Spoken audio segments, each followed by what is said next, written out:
Hello, are we live? We are. We are live, yes. Hello, guys, and welcome to another episode of the Killer Author Club. We have a fabulous show for you tonight. We have some much needed testosterone in the house, Taylor Adams, and his edge of your seat suspense novel, The Last Word. We have tons to talk about, so grab your cocktail. Make sure you got all your questions ready to drop in the comments and sit tight. We will see you right in a second. Thought you really loved me, guess I was wrong. Thought you'd never leave me, guess I was dumb. Waited like forever to be your plus one, but I guess you were done.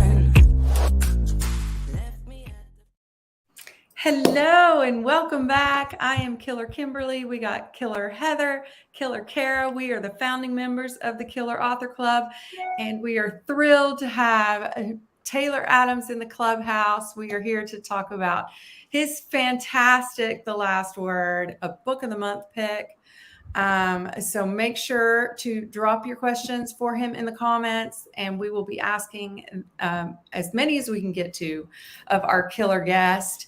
If you're watching this on Facebook, which we think most of you are, then make sure to check out our public group, Killer Author Club, and our private group, Killer Author Club House, is where we host our book club and where we will be chatting later this month on May 30th with Alex Finlay for his fantastic What Have We Done? We also have a YouTube channel, which I don't know what we're up to, but it's got to be in the gazillions by now. Astronomical numbers. It's too big to count. Yeah. And you can find us all on Instagram, Facebook, Twitter, TikTok. For links to everything, watch the comments and make sure to check out the Killer Author Club website, killerauthorclub.com. And now, without further ado, Heather, would you please introduce our killer guest? I would love to. I'm so excited because we have Taylor Adams here. He is the author of several acclaimed thrillers, including No Exit and Hairpin Bridge. Loved them all. No Exit has been published in 32 languages and was recently released as a Hulu Original Film. Adams lives in Washington State. So welcome Taylor. And we would love for you to give us a quick little summary of what readers could expect from The Last Word. Sure. So The Last Word is about a woman who is living alone, house sitting with her golden retriever on the Washington coast. And she's just kind of spending her time reading a lot. And she reads just this terrible, gory, just an awfully written horror ebook, and she gives it 1 star online, as you do. And she moves on. She kind of moves on with her life, but it turns out the author is a psychopath, and she starts to realize maybe he found her somehow, and maybe he's coming after her and her dog. And I've heard it described as kind of like a reverse Misery, and I really like, I think that's a really good way to put it. It's like reverse Misery where the author is the psycho with killer author. So it's really good for Killer Author Club. Oh, yeah. I love that. Yeah, and we're going to talk so much more about the book, but I think we're all thirsty right now, aren't we? So, Kara. Absolutely. We're always thirsty on the Killer Author Club. Okay, so Taylor, Yes. you've selected The Last Word as your special cocktail. Oh, very nice. So tell us about The Last Word and why you picked it. So, it's really appropriate that there's a cocktail called The Last Word. And I found out about that after The Last Word was already titled and on its way to being published. And so I found out what the recipe was, and I looked it up, and I made one, and it turns out they are delicious. So it's really it's a real drink. It's a real cocktail. It's a real cocktail. I think it's got Prohibition era roots. I skimmed an article about it. It's, I guess, very historically significant. If I'd read the article closer, I would know. But I skimmed it and found the recipe, and luckily it's really good, because it would be hilarious if I just hated the drink. But it's really oh, it looks delicious. All right. Really good. Yeah.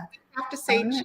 So Congratulations. cheers, everyone. Cheers. Thanks for being here. So congratulations. All right, Kimberly. Okay, yes. So Riley Sager said of The Last Word, a white knuckle read in a sitting thrill ride. Mystery and Suspense Magazine recommends this book to people who love a terrifying thriller with humor sprinkled in to cut the tension. 100% agree with that. Booklist and Kirkus both gave it a starred review. Even Cranky Kirkus saying knives are out, as well as swords and stun guns in this breathlessly paced, head-spinning tale. Congrats on all the praise. That's amazing. Well, So now, Taylor, we need to know your answer to the killer question, where do you kill? Yeah, I would say I plot my murders on, I'm in my office, but I don't actually write in my office. I do all of my killing on my couch. Like with a lot of coffee and with my feet up. For whatever reason, I can focus better if my feet are up and like I'm High five over here. Seriously. Same. better than sitting at a desk. I don't know why. It's preferably with like at least 1 or 2 dogs nearby. And then I just kind of like with a lot of coffee and with my feet up. Yeah, I'm in my happy place there. And maybe it's just because I'm on a couch so I can pretend it's not work. I can like pretend I'm watching TV or something. But that is where I kill. Wow. Well, you do a very good job of killing on your couch. Thank you. Yeah. Wow. I don't think so. Like every day, that's where you write on your couch. Yep. Just now, are you like laying down all the way, or are you kind of sitting up on your couch? I'm kind of slouched. I'm sure my posture is off. I was gonna say, it's your back. It's probably like my back is probably like bent permanently. And then that's why you're just doing virtual events. He's actually attached to his couch right now. Yeah, I'm gonna stand up and I'm gonna be like. Oh my God. Yeah, it's not the best posture, but I'm with you. It's so comfortable, and I can't write. I get like antsy at a desk. I want to like be comfortable. I want my feet up is important. I agree with that 100%. Seriously, you kill on your couch too? Wow, I didn't know that about you. Really? Kara, where do you kill? At your desk? I kill at my desk, but I also have a treadmill desk over there, so sometimes I kill standing up. Too. I would not be able to walk and Yeah, you have one of those. Yeah. Yeah, How do you super not bounce around? Well, you don't walk fast. You can't walk fast and kill. Like we're talking like a stroll. Yeah, because I could never jog and kill. That wouldn't work. that would be That would be really hard. Unless your character was running away from somebody and they had to go fast. But yeah. But usually, it's just like an even pace. I mean, the only problem is if one of the dogs comes up and decides to join you and then the dog goes, that's kind of awkward. But otherwise, it's good. Okay, so you write on the couch. Do you edit on the couch or revise on the couch as well? Yeah, pretty much everything on the couch. I mean, I'll take walks to kind of clear my head, and I'll think about it when I'm walking around the neighborhood or whatever. But yeah, pretty much all of my work is on the couch. I love it. I love it. Yeah. I might do a little bit of everything. I travel. Do you? Yeah, I go to the house. I go to my desk. I sit in a chair. I go outside. A little bit of everything. I sometimes sit at the kitchen counter, but only for like emails and stuff. Writing has to happen on a couch. I don't know. I think it's comfort. Yeah. So, okay, everybody, I'm like scrolling the comments and everybody, here's a Facebook user, wants to know, have you ever left a 1-star review? No, I've actually never left one. I don't review like much stuff. I actually don't think I've reviewed anything since I've become a writer. But even before then, I don't think I reviewed. I think I gave a few positive reviews on Goodreads when I was like first starting out on my Goodreads account. And then I just kind of stopped reviewing stuff when I became a writer. It changes everything, doesn't it? It really does. I mean, I've received lots. I've received way more than I would like. Yeah. But I don't think I've ever given. Okay, so that's the other question I keep seeing is, do you read your reviews? Like, No. where did you get the idea for this particular story? So I mostly don't read my reviews. Usually when every book comes out, I'm just so nervous. I like peek at Amazon and Goodreads just to kind of get like a sense of where it's landing and like, okay, people who like it because of this. The people who didn't like it, didn't like it because of this. But otherwise, I just, try not to look. As for where I got the idea, I mean, basically being a writer, I know how much those things can really sting. If you do focus on them too much, or if you fixate, or if you dwell on it and you can't really let it roll off your back. And, I know there's kind of like an unspoken line, like, the reviewer should, or the author should never comment on a review or Do contact. not engage. Yeah, there's like that, that line in the sand that nobody dares cross. And I just kind of thought, like, it would be so creepy if somebody did cross that, and not just in the online space, but like in the physical real world space too.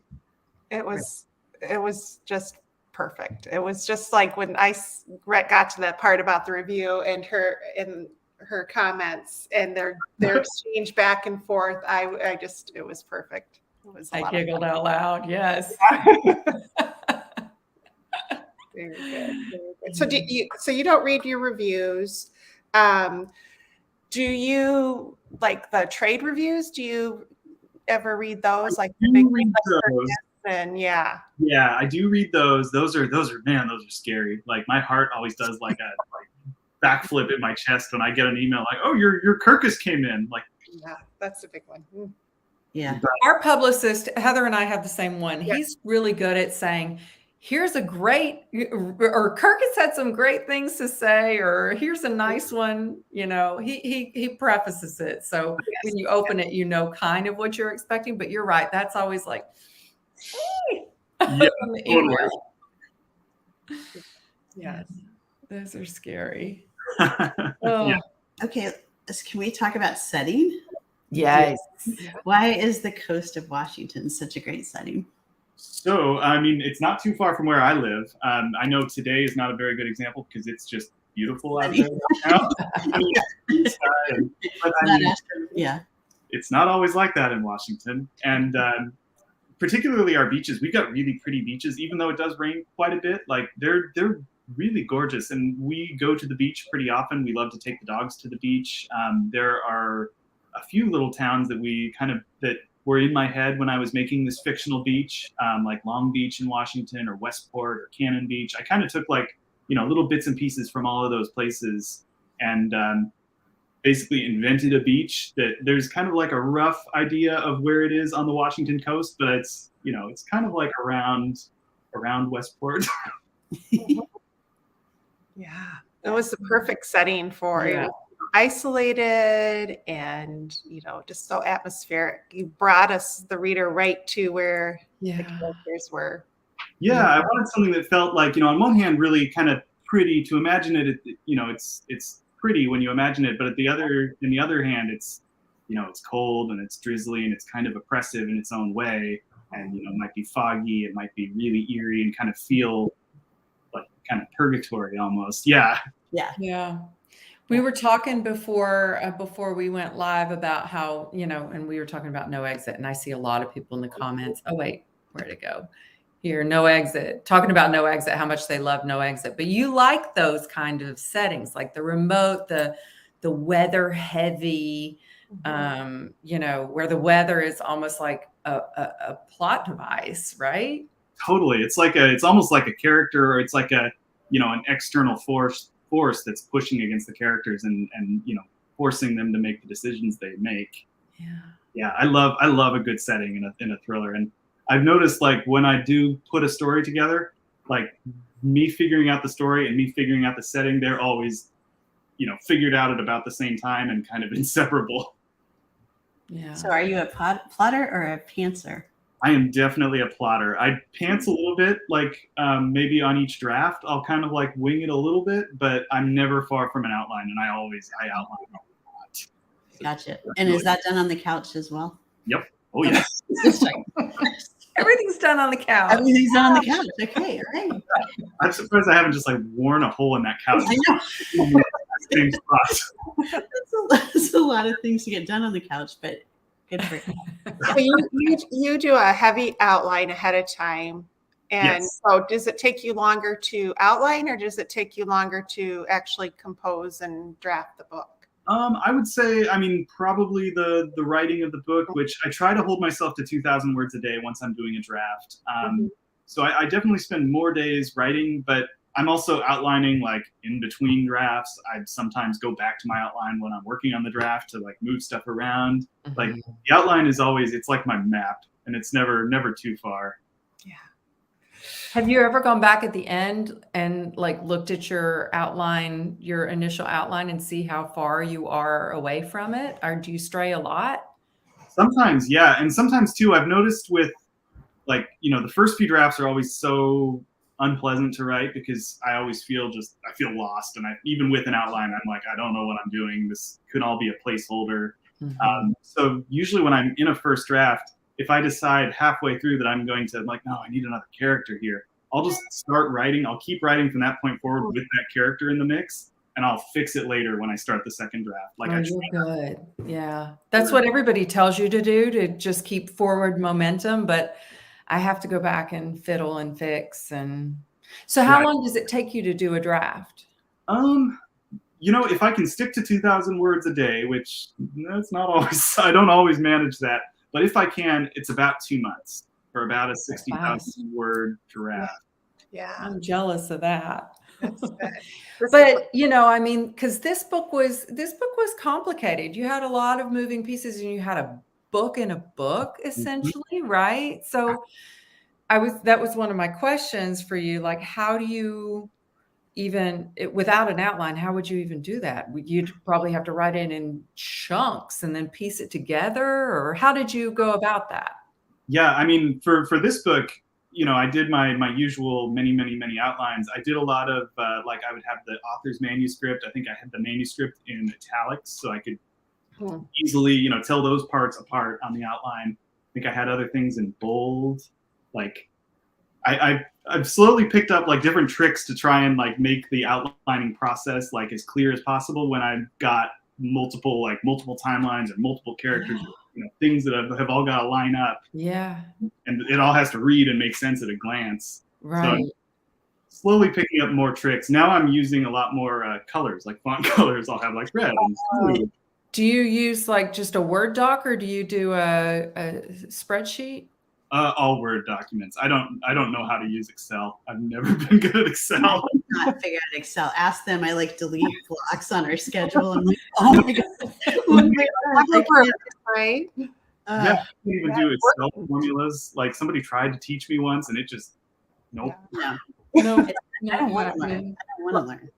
I laughed out loud when they were going back and forth. The author and the reader were going back and forth, kind of arguing with each other. And she mentioned people don't run in stilettos or pack stilettos for camping. So it seems like you included in a really fun way a lot of tropes from the thriller writing genre and in the like horror genre. Or did you have to read a lot of bad literature to gather some of those? For the, of course, the character who wrote the cringeworthy book, not your book, obviously. No, there's I can't remember. I think there's like a Reddit. There's a lot of lists online compiled of just people who posted like male authors writing female characters and just doing a bad job of it. And I've gone to those lists before, just go, okay, like mental note, don't do that, don't do that. Try really hard not to do that. And that was kind of where the thought process was with this fictional writer, because I knew pretty early on when I was writing the concept, like there needs to be more comedy in here than there normally is for my normal, how I would normally write it as a thriller. And it really allowed me to have a lot of fun with the writer as a character, because I got to kind of, on one hand, like build him up as something really scary in the dark, but something also when the lights are on, kind of sad and funny. Yeah, it was great. And I mean, I was like, as I was reading it, I was also, this is the author's curse, right? You read with an eye to writing. And I was like, how did he do it? How did he keep all this straight in his head? I know. Yeah. And the twists, it's like whiplash in all the best ways, like it was great. Yeah, I had a lot of fun with the twists. Can we talk about Leica? Sure. Yes. Well, Leica is the dog in the book, but readers might not know, or they may know that Leica is your dog. Yep. My real English cream golden retriever is named Leica. If she was, unfortunately, she's in the other room. I've got the door shut. I would grab her, but yeah, we've had her for 4 years now, and basically like every detail about Leica that's in the book is taken 100% from the real Leica. And I had written her in as like a placeholder in the very first draft, because the first few drafts you're just like trying to power it through and just go, okay, I'll make up a fictional dog later. But right now, like Leica, you're a placeholder in the book, and I just really liked having her around in the story, so she stayed, and now it's too late to take her out. Oh, she's fun. Yeah, she had so much personality. Yeah, that's all all inspired from real life. I love that dog. Yeah, it comes through. Absolutely comes through in the story for sure. Yeah, and I mean that's one spoiler that I don't mind giving to. Like, the dog is okay. The dog lives. Yeah, that's not a spoiler. Yeah. I actually texted these girls. I was like, "Oh no, the dog is in peril." I'm like, "Don't tell I'm flipping ahead." Yeah. And then I saw your Instagram post. I think it was on Instagram or Facebook, one of them. And you were like, "This is the real her." And by the way, she survives. Yeah. Yeah. Kimberly was so relieved she could keep reading because the dog was going to be okay. Yeah. Yeah, I should have just put that in the forward. Like, yes, dog dog survives. Yeah. So Brenda asks, are there any parts of you portrayed in the author as the author in the book? I don't think so. I mean, it's funny because like my dog is in there with 100% accuracy. I don't think there's any of me at all in the author, because I really went for weird with designing this. Not to say I'm weird in different ways, I think. Right. But not that way. Yeah. Yeah. I think there's probably some kernels of truth in some of the things that he says about reviews, because he's a very bitter about receiving 1-star reviews. There's probably some kernels of truth in there, but I had to really kind of imagine like how a total jerk would say it. Yeah. So yeah, there's very little, not much of me at all in the author, but it was a really fun character to design, because I mean, it takes a really, as we know, it takes a really particular personality type to be an author to begin with, and that kind of person as a villain in a thriller, like, I'm really excited to write this. Right. Yeah. And you always have like quirky things in the book, like this particular book with the hangman. They're playing hangman through the windows. Yeah. With like binoculars or something, because they're so far away. And in No Exit, you had like the red card, yellow card thing, which was so quirky. And like, where does that come from? I don't know, but like I've always tried to. I mean, real life can be really weird and random, and it's the little random things that kind of stick with you, and can also be really scary. And I think, I don't know where those little random details come from, but once I've got them, I'm like, oh, okay, I want to keep that. Like, for whatever reason, like that's weird, and because it's weird, it's kind of memorable, and I kind of like it. 100% memorable. And I'm going to use that. I saw a question going through, and I'm sorry I can't find it, but somebody asked, is this your original career? Is this a second career? Is this what you always wanted to do? Or it's definitely what I wanted to do. I studied film in college, and then got out of college, worked in film a little bit as a PA. I was like, oh my God, I don't want to do this. Got a day job. I worked in for a local TV station, first in Spokane and then here in Seattle for a few years. And then in my spare time, I wrote novels for a while. And as of, I think it was last year, I quit my job to write full time. And that was really, really exciting. Actually, The Last Word is the book that allowed me to do that. It's wonderful. Congratulations. That's amazing. Awesome. Thank you. And now I'm a full-time stay-at-home dad and writer. So that's great too. That's a fun combination. Yes. Yeah. I think you need to bring the baby and the puppy, and we'll have the biggest episode ever. On camera. Things everybody loves, babies and dogs. Just But okay, but we don't need signing yesterday. He was like, I think he was mostly interested in, because I had him sitting in my lap when I was signing books, and he was just like trying to get the Sharpie.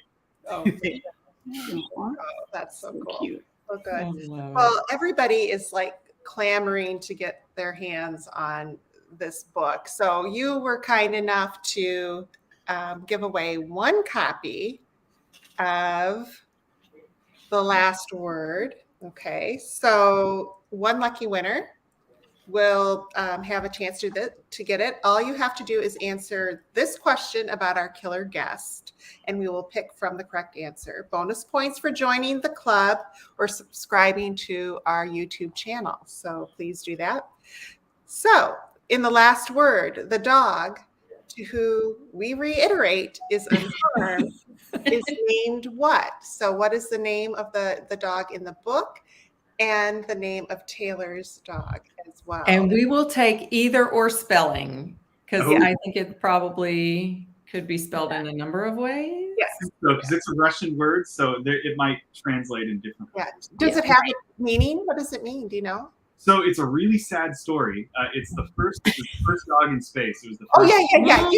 Yes. That's all true. Yes. You mentioned that in the book too. Yeah. Yeah. And that one does not end well. That's No, it's boy, I don't recommend like going on Wikipedia because it's a sad, stupid. You just want to like punch those scientists. Yes. right.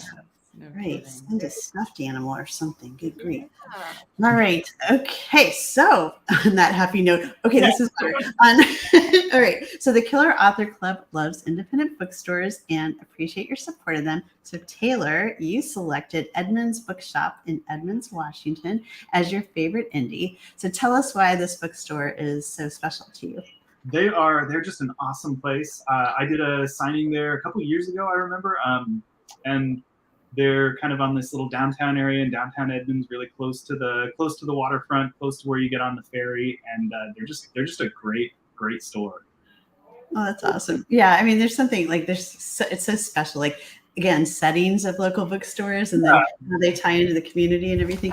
Okay, so everybody, if you don't win a copy, but of course you will. But if you don't, you could order a copy, and we'll drop the link in the. What is that called? Oh, it's already in. Okay, Already it's in there. Kimberly's already got it Wherever they are. in the comments, so In you the can order a comments. copy there. She's always one step ahead of me. Okay, so Kimberly. Yes. So we also do this segment every show. It is called Killer Author Club Celebrates as much as.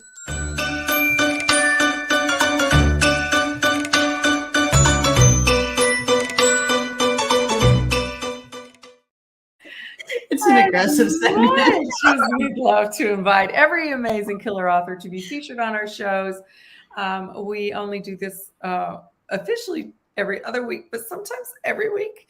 And there are only 3 of us. So we can't get to everybody, but we cannot let this evening go by without celebrating a very special release, The Vanishing Hour. It is out May 30th, a book about Grace Holloway, who keeps to herself since narrowly escaping death during a kidnapping. But now someone is taking young women in her sleepy vacation town, girls who look an awful lot like Grace did when she was kidnapped all those years ago.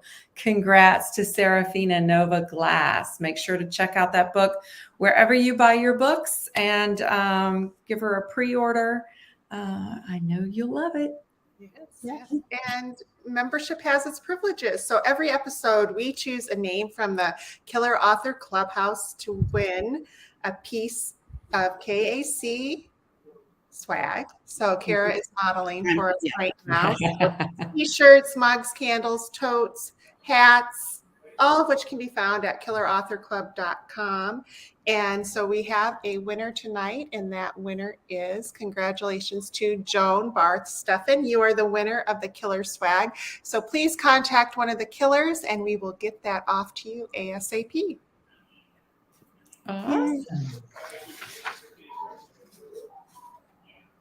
Kara, you're up. Oh no. Really? That's great. What am I talking about? I didn't print out the whole script. It's the badge. It's the badge. Oh, I know this part. Okay.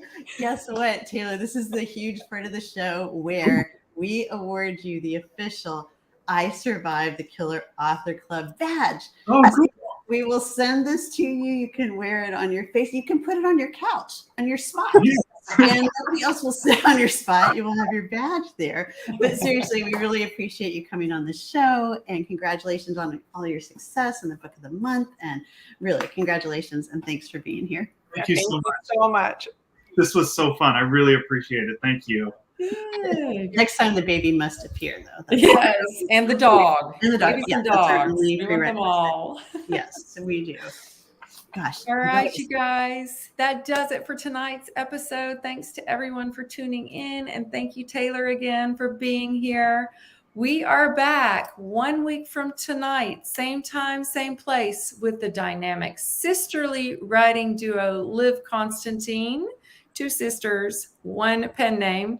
And they will be talking about their upcoming release, The Senator's Wife, which I just finished it today. It's fantastic. Also, a reminder, make sure to pick up our next book club pick, What Have We Done by Alex Finley. And that is happening exclusively in the Clubhouse. So you do have to join. You do have to answer a question or 2 to get in. E-News says it's safe to say Finley is one of the genre's most exciting voices. So you definitely don't want to miss him. That's May 30th. For times, full schedule, upcoming and past episodes, recipes for the cocktail tonight, and all past recipes, merch. Don't forget the merch. Make sure to pop over to killerauthorclub.com. We'll see you right back here in 1 week. In the meantime, go shopping and get yourself a fun new Killer Author Club t-shirt. You get the book. Thanks, everybody. Night, y'all. I guess I'm a killer through our love into